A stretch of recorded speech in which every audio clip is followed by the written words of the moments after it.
Welcome to the London, Ontario series podcasts. Today we're looking at the London flood of 1937. This is one of a few podcasts about the Thames River that we're doing.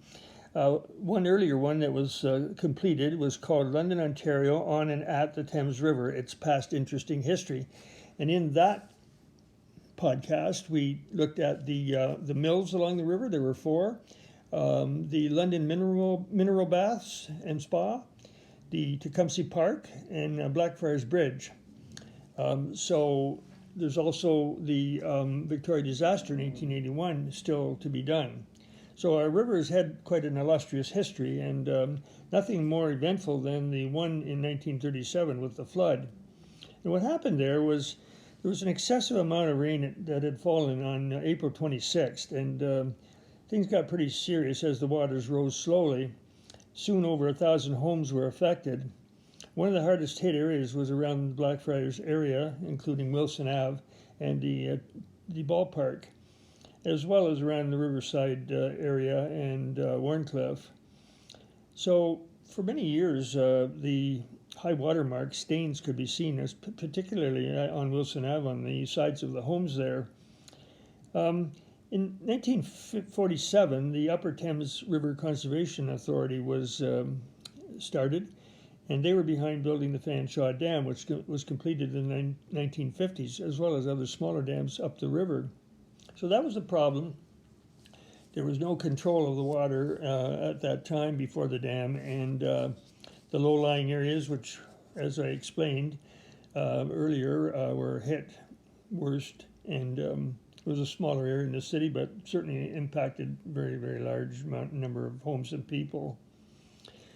Over the years, I was fortunate in talking to people who remembered the flood, and I've got a few memories I can share with you here.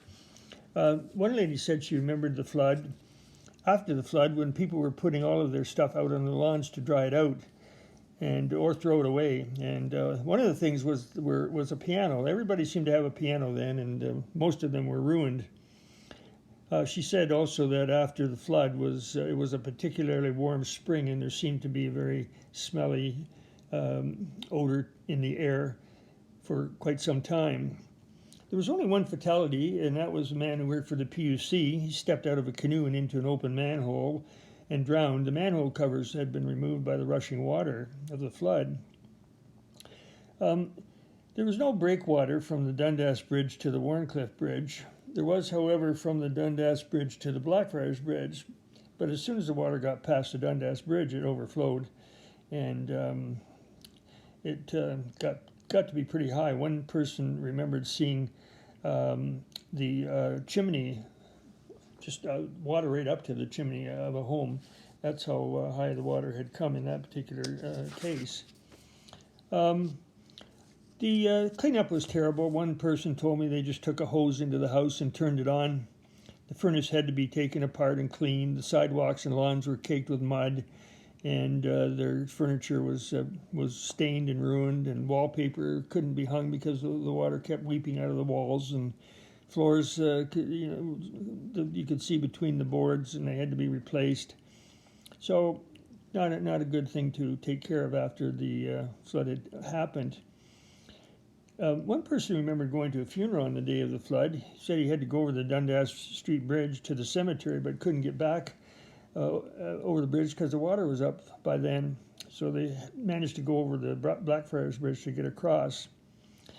One person told me about seeing the houses from Front Street being swept away by the flood near the Wellington Street Bridge. These houses would hit the abutments of the bridge and be destroyed, and he particularly remembers seeing a chicken coop go down the river with the chickens on top clucking away. Quite a sight. Also, they told me that after the flood, many people held what was called flood showers. So people who were caught in the flood were given a shower to help them recover some of the things that they had lost in the water.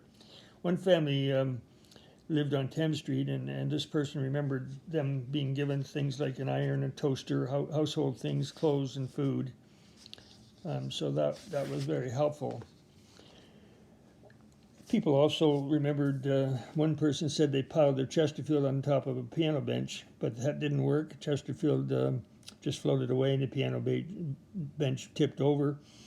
Another person said they put dining room chairs on the dining room table. That didn't work. The chairs fell off, the table floated away. So it wasn't easy. But the repairs to the river area that have been done will guarantee that that problem would never happen again.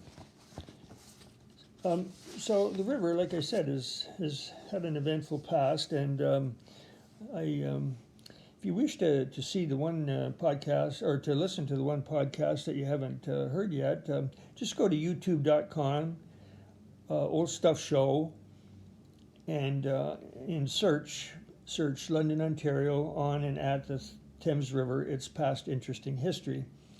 Because I'm using the my video channel, Old Stuff Show, just the audio portion to do these audio podcasts. And you can use that process for other titles as well. I've done several on London, including some video as well.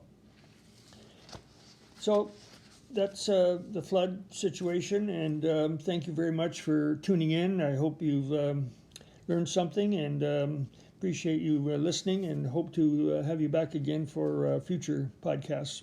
Thank you very much.